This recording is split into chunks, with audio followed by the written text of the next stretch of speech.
नीतीश कुमार हो। ये नारा 2015 में नीतीश कुमार के लिए देने वाले प्रशांत किशोर इस वक्त हमारे साथ हैं। बेगूसराय जिले के कटरमाला में हम मौजूद हैं। चारों तरफ आप देख रहे हैं खेत खलिहान है, पास में इनकी सभा चल रही है। खूब मेहनत कर रहे हैं। 120 विधानसभा अब तक कवर कर चुके हैं, लेकिन आगे की इनकी राह क्या होगी, और साथ ही ये जो बहुत बड़ा बदलाव हुआ है नीतीश कुमार के नेतृत्व में, एक बार फिर से उसको लेकर प्रशांत किशोर क्या सोचते हैं, इस पर बातचीत करते हैं। आपका बहुत स्वागत है आज तक पर। धन्यवाद। नीतीश कुमार जी एक बार फिर से पलट गए और एनडीए के साथ आ गए। अब वो दावा कर रहे हैं कि बिहार को नई ऊंचाइयां देंगे। नहीं, नीतीश कुमार जी फिर से पलट गए ये तो कोई खबर है नहीं। वो तो हर पीरियोडिकली 6 महीने 8 महीने साल भर पे पलटते ही रहते हैं। खबर ये है कि नीतीश कुमार ने अपने साथ साथ देश और बिहार के उन नेताओं की भी कलई खोल दी जो नहीं पलटने का दावा करते रहे। खबर ये है कि कल मोदी जी और अमित शाह के नेतृत्व वाली भाजपा भी पलट गई, क्योंकि अभी कुछ ही महीने पहले आकर अमित शाह ने यहाँ कहा था कि एक एक बिहार की जनता को मैं आश्वस्त कर रहा हूँ कि नीतीश कुमार के लिए भाजपा के दरवाजे हमेशा के लिए बंद हो गए। खबर ये है कि कल तक जो भाजपा जिसको बिहार में अराजकता दिख रही थी, नीतीश कुमार को हटाने के लिए जो आदमी मुरेठा बांधकर भाजपा का अध्यक्ष यहाँ घूम रहा था, आज उनके साथ वो उप मुख्यमंत्री का शपथ ले रहा है। खबर ये है कि कल तक जो उनको विकास का प्रेरणा स्रोत बता रहा था, आज तेजस्वी यादव को नीतीश कुमार में खराबी दिख रही है। उनमें वो सुस्त और थका हुआ मुख्यमंत्री देख रहे हैं। तो ये जो पलटने की बात है, नीतीश कुमार की खासियत ये है कि वो खुद तो पलट ही रहे हैं, पिछले 5 वर्षों से पलट ही रहे हैं जी। उन्होंने पलट कर पूरे बिहार की राजनीतिक व्यवस्था को ही पलटू मार बना दिया है। भाजपा भी 2 बार पलट गई इनके साथ, और आरजेडी वाले भी 2 बार पलट गए।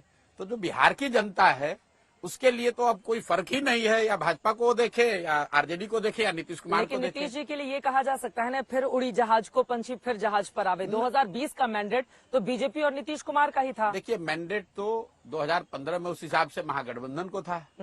तब भाजपा पीछे चोर दरवाजे से आकर नीतीश कुमार के साथ उन्होंने 17 में सरकार बना ली। 2020 में उसका उलट हुआ। नीतीश कुमार एक पात्र उसमें कॉमन है। बाकी कल जो एक मीम चल रहा था कि नीतीश कुमार उस आत्मा की तरह है जो मरने वाला नहीं है, खत्म होने वाला नहीं है, और आरजेडी और भाजपा जो है ये परिवर्तनशील है जी। नीतीश कुमार तो नश्वर हैं, वो तो रहेंगे ही रहेंगे। कोई भी बिहार में आप वोट किसी को दे दीजिए, चीफ मिनिस्टर नीतीश कुमार होंगे। लेकिन इसके लिए जितना नीतीश कुमार दोषी है और पब्लिक उसके लिए नाराज भी है, गाली भी दे रही है। कुर्सी पर बने रहे तो इसके लिए दोषी क्या हो गए? कुर्सी पर बने रहने के लिए ही सब लोग मेहनत करते हैं। दोषी वो लोग हैं जो उनको कुर्सी पर बैठा रहे हैं, क्योंकि नीतीश कुमार को जनता ने वोट नहीं दिया है। जनता ने वोट दिया है भाजपा को, जनता ने वोट दिया है आरजेडी को, तीसरे नंबर पर वोट दिया है नीतीश कुमार को। अब ये दोनों लोग अपनी जिम्मेवारी से बचकर अपने इक्वेशन के लिए, सामाजिक समीकरण के लिए, चुनाव जीतने के लालच में बिहार की चिंता को छोड़कर नीतीश को आगे बढ़ाकर अपना सामाजिक समीकरण। नीतीश कुमार में ऐसा चुंबक है कि उधर वाले इधर वाले दोनों उनसे चिपकने के लिए तैयार बैठे रहते हैं। बिना नीतीश कुमार के सबकी गलियां सुनी है। बिल्कुल गलत बात है। भारतीय राजनीति ने कई राज्यों में कई समय कालखंड में हम लोगों ने देखा है। झारखंड में 5 निर्दलीय विधायकों की स्थिति ऐसे हो गई थी कि बिना उनके सरकार नहीं बन सकती थी। तो उसका मतलब क्या कि पूरे झारखंड ने मधु कोड़ा को वोट थोड़ी ना दिया था। नीतीश कुमार जी इस पूरी परिस्थिति का लाभ उठा रहे हैं, और मैंने कल भी कहा कि विशुद्ध तौर पर राजनीतिक धूर्तता कर रहे हैं। लेकिन वो ये कर इसलिए पा रहे हैं क्योंकि भाजपा उसमें सहयोगी है। वो कर इसलिए पा रहे हैं क्योंकि आरजेडी उसमें उनका सहयोगी बनने को तैयार थी। अब कर्पूरी ठाकुर को भारत रत्न देने का काम भाजपा ने किया। राम मंदिर बनाकर रामलला की प्राण प्रतिष्ठा के बाद राम लहर मानी जा रही है। लहर है तो फिर काहे फिर नीतीश कुमार के पीछे दौड़ रहे हो? लहर है तो उसी लहर के आधार पर लड़ लेते चुनाव। फिर क्यों इतना झूठ मूठ का अरे तो इंडिया गठबंधन को भी तो इन लोगों को सबक सिखाना है। ये ठीक बात है कि आपने ये बात ठीक कही। भाजपा के केंद्रीय नेतृत्व ने इंडिया गठबंधन को तोड़ने के लिए, राष्ट्र के स्तर पर राजनीतिक फायदा उठाने के लिए बिहार और बिहार के हितों के, बिहार के बच्चों के भविष्य को बलि चढ़ा दिया। जिस तरीके से किसी जमाने में कांग्रेस लालू जी के कामकाज को ध्यान में न देकर सिर्फ 10, 20, 25 सांसदों के लालच में बिहार की उन्होंने चिंता नहीं की। उनको इससे मतलब था कि लालू जी के साथ गठबंधन करके 20-25 सांसद हमारे आ जाए। बिहार अगर कत्लखाना में जाता है तो जाए, दिल्ली में बैठ के बिहार के लोगों का हंसी उड़ाएं, कहें कि ये तो बड़ा पिछड़ा राज्य है, जातियों में बटा हुआ राज्य है, और वहीं से 20-25 सांसद भी चाहिए। तो जो गलती कांग्रेस ने की लालू जी को बढ़ाकर और इस बिहार के बच्चों की चिंता नहीं की, वही गलती आज पिछले 7-8 वर्षों से भाजपा कर रही है। आप एक मिनट, कभी नीतीश मेरी बात कुमार को- को मेरी बात मुख्यमंत्री पूरी- बनाने के लिए यहाँ पर साथ मेरी वचन बात- बता रहे मेरी थे बात- और मेरी बात- आज आपके साथ नहीं है तो उनकी इतनी मुखालफत मेरी कर बात रहे हैं पूरी कर लेने दो। पहले भाजपा से निपट ले, उसके बाद आप मेरी बात पर आइएगा। जी। भाजपा पिछले 7-8 वर्षों से नीतीश कुमार को बिहार पर थोप रही है, क्योंकि बिहार की जनता ने नीतीश कुमार को वोट नहीं दिया है। 2020 में बिहार में सबसे बड़ा दल भाजपा है, तो अगर आपको नीतीश कुमार के साथ भी गठबंधन बनाना है तो आप अपना मुख्यमंत्री बनाइए, और न भी बनाइए तो अगर आपका उप मुख्यमंत्री है तो जो बिहार को लेकर वादे किए गए हैं, बिहार में स्थिति, बिहार में अगर गरीबी है, पलायन है, तो उसकी जिम्मेवारी भी भाजपा को लेनी चाहिए। मुख्यमंत्री आप बनाइएगा और बिहार में जो बदहाली है उसका जिम्मा आप बीजेपी कह तो रही है जंगल राज था, इस वजह से तंग होकर अभी अच्छे हो गए, बीजेपी के साथ शामिल अभी अच्छे हो गए हैं। तो अभी आगे लॉ एंड ऑर्डर पे अरे काम आगे करेंगे क्या, दोनों लोग मिलकर? अभी पिछले 5 वर्ष से तो इन्हीं के साथ सरकार में थे। नीतीश बाबू 18 साल रहे हैं मुख्यमंत्री, उस 18 साल में 15 साल वो भाजपा के साथ रहे हैं। ये भाजपा वाले कहाँ किसको बेवकूफ बना रहे हैं? समीकरण और मैं बदल गया ना, आपको अब तो। सुनिए समीकरण की बात, मैं आपको एक चीज लिख के दे रहा हूँ, कैमरे पे बता रहा हूँ आपके दर्शकों को। इस निर्णय का बहुत बड़ा राजनीतिक खामियाजा बिहार विधानसभा चुनाव में भाजपा को उठाना पड़ेगा। जिस तरह इसलिए भुगतेगी, जिस तरह कांग्रेस को लोगों ने बर्बाद कर दिया बिहार में, क्योंकि लोगों ने कहा कि लालू यादव की ताकत नहीं थी कि बिहार में ये कर सके, उसको कांग्रेस की मदद से लालू यादव कर पाए। उसी तरह बिहार की जनता आज ये देख रही है कि नीतीश अपने दम पर बिहार नहीं जीत सकते, मुख्यमंत्री नहीं बन सकते हैं। इन नीतीश कुमार को हम लोग पर थोप रही है भाजपा, तो इसलिए दोष भाजपा का है और भाजपा को इसकी कीमत चुकानी पड़ेगी। आप ये मेरा विश्लेषण रिकॉर्ड करके रखिए, और विधानसभा में भाजपा को इसकी भारी कीमत अगर न चुकानी पड़े तो आप मेरा गर्दन पकड़ लीजिएगा, और आप किसी भी सामान्य भाजपा के कार्यकर्ता समर्थक से जाके बिहार में बात कीजिए, वो कैमरे पे तो नहीं कहेगा डर के मारे, लेकिन ऑफ द रिकॉर्ड वो यही कहेगा कि नहीं, प्रशांत किशोर जो कह रहे हैं वो ठीक बात है। नीतीश कुमार के बड़े हितैषी बन रहे हैं, हम क्या बात कह रहे हैं कि 25 को खामियाजा हम क्यों भुगतना हितैषी पड़ेगा। बनेंगे? हम तो आकलन करके आपको बता रहे हैं कि ये लोगों को लग रहा है दिल्ली में बैठ के कि कोई भाजपा ने बहुत बड़ा तीर मार लिया है। तीर उन्होंने इस नायक मार लिया कि जो इंडिया गठबंधन बनाने वाले लोग थे उनको उन्होंने थोड़ा छितर बितर कर दिया। लेकिन जहां तक बिहार का सवाल है, बिहार में भाजपा की स्थिति का सवाल है, तो वो जितनी बुरी थी उससे और बदतर हो जाएगी। और मैं आपको फिर रिपीट कर दे रहा हूं, ये आपको बिहार विधानसभा चुनाव में दिखेगा, उसके परिणामों में दिखेगा। 2020 के चुनाव में एक सीट ज्यादा थी, आरजेडी की एक सीट कम थी, 74-75 पे ये लोग थे। नहीं, ऐसी बात नहीं है। बीजेपी और आरजेडी, हाँ, इनके तो बीजेपी इतनी बुरी कंडीशन में कहाँ है? नीतीश कुमार के साथ चुनाव लड़ती है बीजेपी, तो बिल्कुल स्वीप कर जाती है, नीतीश कुमार का बुरा हाल हो जाता है ना। कहा स्वीप किया भाई? 2015 में यही अहंकार में ये लोग आए थे, 55 सीट भाजपा को टोटल आया था बिहार तो वो में। अकेले और लड़ी थी ना? अकेले नहीं लड़े थे भाई, उस समय भी हम के साथ थे, चिराग पासवान के साथ थे, उपेंद्र कुशवाहा के साथ थे। अकेले कभी उनका लड़ने का दम नहीं है। नीतीश जी नहीं साथ में थे सुन ना? तो लो मेरे भाई, पिछली बार नीतीश जी साथ में थे तो भी भाजपा को 19.6% बिहार में वोट आया है। तो आप लोग भाजपा को बिहार में इतना बड़ा तोप दल बताइए मत। बिहार में भाजपा को पिछले विधानसभा चुनाव में जब वो नीतीश के साथ चुनाव लड़े तो उनको, आपके दर्शकों को, इंडिया भर के दर्शकों को बता रहा हूं, 19.6% वोट बिहार में भाजपा को आया था।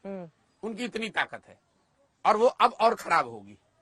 नीतीश को वो चेहरा बनाकर अगर लड़ते हैं तो उनकी हालत इससे भी बदतर होगी। ऑप्शन क्या है उनके पास? उनके पास कोई नहीं, चेहरा तो नहीं। वो अभी हम सम्राट कोई चौधरी भाजपा- को आगे बढ़ा रहे अरे भाई, हैं अब जिसको डिप्टी बढ़ाना- सीएम बनाकर, देखिए, वो- उधर एक भूमिहार चेहरे को आगे बढ़ा दिया, अपर कास्ट वो को मैनेज जिसको करने को बढ़ाना है लेकर। बढ़ाएं, वो हमारी चिंता का कारण नहीं है। आपने पूछा कि कल जो हुआ है उस राजनीतिक घटना पर मैं टिप्पणी कर रहा हूं, इसका सबसे बड़ा खामियाजा भाजपा को होगा, इसलिए कि नीतीश कुमार तो पहले से ही खत्म थे राजनीतिक तौर पर। नीतीश कुमार तो पहले से ही मरे हुए सांप हैं। उसको जो भी अपने गले में डालेगा वो बैठ जाएगा। नीतीश कुमार तो खुद डूबे हुए हैं, जो उनको साथ लेगा उसको भी डुबा देंगे। नीतीश कहाँ डूबे हैं? वो इधर जाते हैं तो आरजेडी वाले मजबूत हो जाते हैं, इधर जाते हैं बीजेपी वाले हो जाते हैं। किस इलेक्शन में ऐसा दिखा? किसी इलेक्शन में ऐसा नहीं 2015, दिखा। नीतीश कुमार 2019, 2020। आपको कुछ बिहार के राजनीति का अंदाजा नहीं है। नीतीश कुमार को 117 विधायक था 2010 में, वो घट के 70-72 हो गए, फिर वहां से घट के 42 हो गए, और आपको दिख रहा है कि नीतीश कुमार बहुत बढ़ते जा रहे हैं। अरे तो उनको चिराग पासवान ने नुकसान कर दिया ना, नीतीश बताते हैं। कभी चिराग ने, जब पब्लिक ने नुकसान कर रही है तो कोई भी आपका नुकसान करेगा। नीतीश कुमार को आज ना उनकी कोई राजनीतिक ताकत है, ना उनका संगठन है, ना उनका वोट है। नीतीश कुमार अगर आज अकेले चुनाव लड़े तो उनको 6 से 7% वोट है, ये भाजपा को भी मालूम है। अब भाजपा ये चाहती है कि जो मुझे 20-25% वोट है उसमें 7% जुड़ जाए ताकि हमारी नैया पार लग जाए लोकसभा में।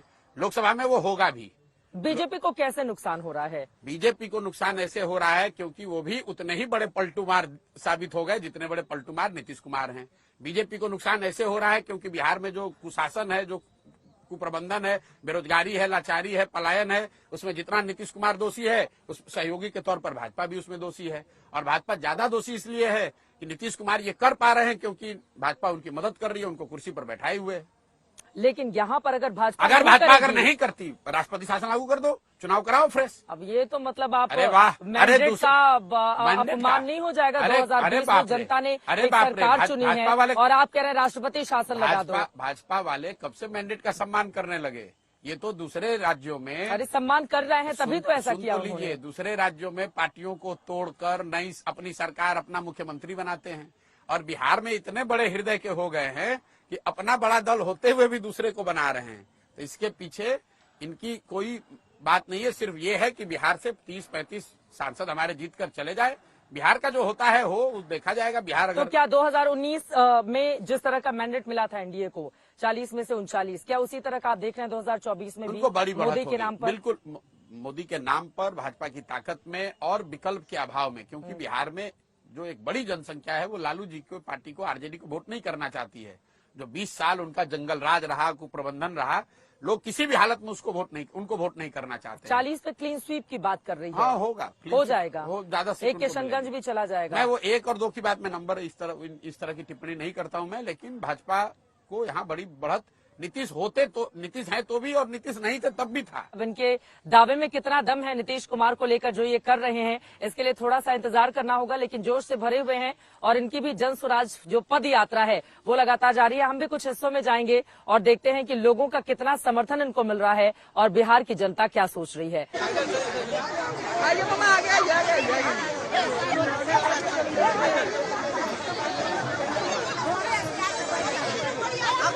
ये बोल रहे हैं किसी दल, किसी जाति के नहीं है, लेकिन जाति वाले बिहार में आपको लग रहा है बदलाव हो पाएगा? जातिगत जनगणना हुई। अरे सुनिए, आप कैमरा और आप यहाँ पर हैं, यहाँ जो लोग चल रहे हैं, आप जरा बताइए कि ये किस जाति के लोग हैं? इनमें सारे जाति के लोग हैं, ये सब एक ही जाति इनकी है, ये सब बिहार के लोग हैं और सब बिहार को बदलते हुए देखना चाहते हैं, बिहार को सुधारना चाहते हैं। बिहार की माताएं हैं, बहनें हैं जो कि यहाँ आई हैं और ये अपने बच्चों के लिए, अपने बच्चे के लिए चलिए 10 कदम गाँव का आप लोग को, अपने बच्चे के लिए शिक्षा, रोजगार के लिए तो लोगों से इस तरह से मुलाकात कर रहे हैं। एक सवाल जो महत्वपूर्ण रह गया था वो ये सवाल है कि जातिगत जनगणना जिसकी शुरुआत बिहार से नीतीश कुमार ने की थी, अब लग रहा है कि बीजेपी में शामिल होने के बाद वो मुद्दा गौण हो गया है। बिल्कुल नहीं, बीजेपी भी उसमें शामिल थी। ये समाज को जाति के नाम पर, धर्म के नाम पर बांटकर वोट लेने की यही राजनीति तो ये करते हैं। इनको किसको नहीं पता है, सर्वे करके आप क्या पता करना चाहते हो? किनको नहीं पता है कि बिहार देश का सबसे गरीब राज्य है? किसको नहीं पता है कि 100 में 80 लोग यहाँ दिन का 100 रुपया नहीं कमाते हैं? ये भाजपा भी जानती है, नीतीश भी जानते हैं, लालू तो उन्होंने इस दशा में पहुंचाया ही है। तो लोग तो जानते ही हैं, सर्वे करके आप नया क्या ढूंढ लेंगे? तो जाति जनगणना किसको फायदा पहुंचाएगी? नीतीश कुमार अब एनडीए में शामिल हो गए तो क्या वो मुद्दा खत्म? यही लोग, जो लोग बता रहे थे कि जातिगत सर्वे कराकर बहुत बड़ा मास्टर स्ट्रोक है और इसी के भरोसे नीतीश कुमार चुनाव जीतने वाले थे, तो अगर उनको जातिगत सर्वे पे इतना ही भरोसा था तो फिर छोड़कर भाजपा में क्यों भागे हैं? भाई, इन चीजों का कोई समाज नीचे असर नहीं है। ये सिर्फ दिल्ली में बैठ के मीडिया वाले लोग, कुछ विशेषज्ञ सो कॉल्ड, उनके लिए विवेचना का, प्रवचन का विषय है। समाज को उससे कोई लेना देना नहीं। समाज को तो इससे मतलब है कि हमारे बच्चे को पढ़ाई कब होगा, हमारे बच्चे को रोजगार कब होगा। पीछे की तस्वीरें संजय दिखा दीजिए, ये पदयात्रा इनकी चल रही है।